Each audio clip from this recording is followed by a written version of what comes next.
Good evening, or good day, or good morning, whichever.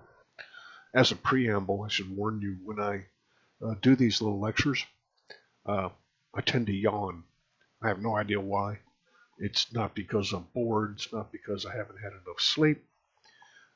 When I do lectures in the classroom, it is a source of great hilarity when I start yawning. And then, of course, the students start yawning too. So I can't see you yawn, so go right ahead. Uh, so any Windows operating system, when are you done with the installation? Little heads up, it's not just when the paperwork's done.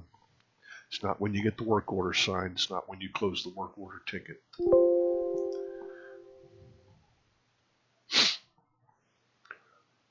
There's a bunch of stuff missing from fresh installations. I've got a lot of experience in going to people's homes and looking at computers that uh, the nerd squad, let's call them that, has worked on, or some other less than professional shop has worked on, and they've handed them back their Windows operating system. It's not complete. It's not ready to go. There really is more to it than just simply running the install, setting up the user, and saying, here you go. Operating system updates. Depending on your media, there could be a substantial amount of updates, especially if you have the disk that, say, a customer originally got with their computer, or the backup media they made. There could be hours of updates needed. Make sure you plan for that in your install.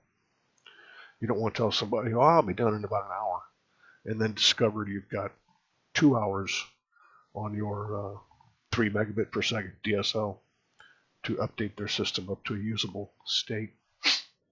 If you're in a corporate environment or you're using some kind of image created, could be quite a smaller number of updates needed, less megabytes, so to speak. That's if you're lucky.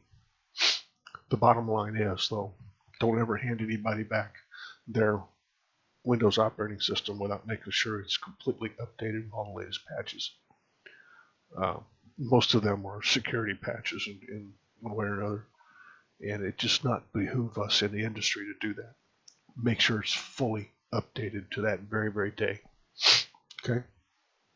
There's stuff around the edges that we don't think about sometimes when we're using a computer. How about when you want to read a PDF?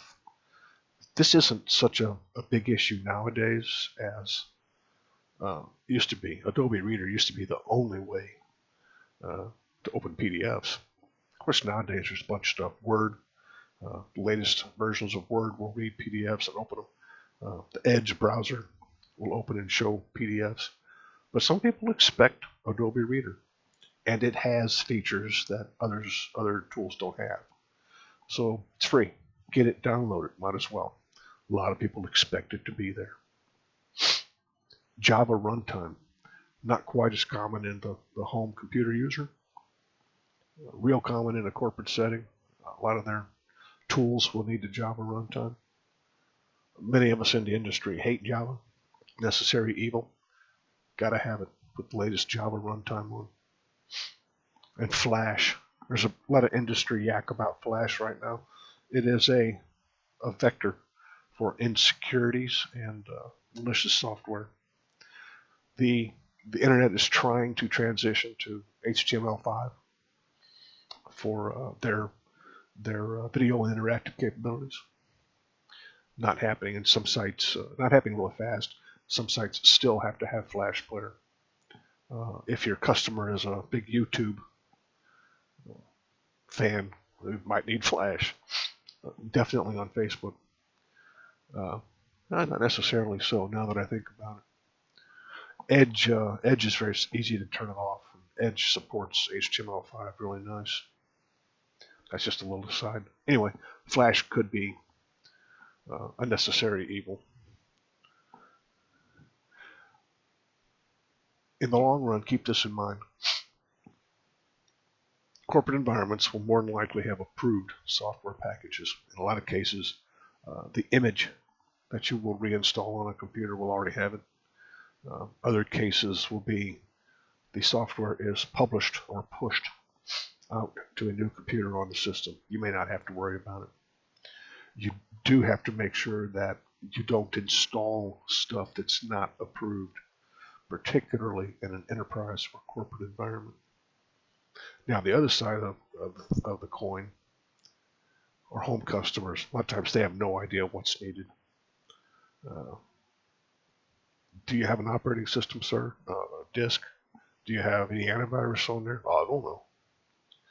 So it's up to you, the technician, to make sure that you get every piece of installation media you possibly can for the customer's software. A lot of it you won't be able to. People very rarely make recovery disks nowadays. And of course, you don't get them with new computers. But things like an antivirus, most people will get a freebie McAfee, or if there have really been bad doobies, they'll get some kind of Norton tool. But they don't renew the subscriptions, and they're out of date. They're not working correctly, and you don't know how to download. Just go find something that's free. Get familiar with one. AVG makes a good freebie. Hand them back a computer with something on it for antivirus protection, all right? Do that, please.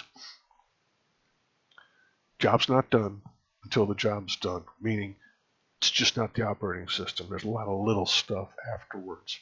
Updates, some little add-ons like the Adobe Reader, Java, Flash.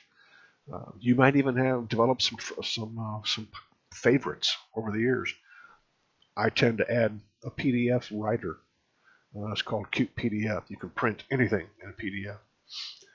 Most people like having those little utilities and things like that. All right?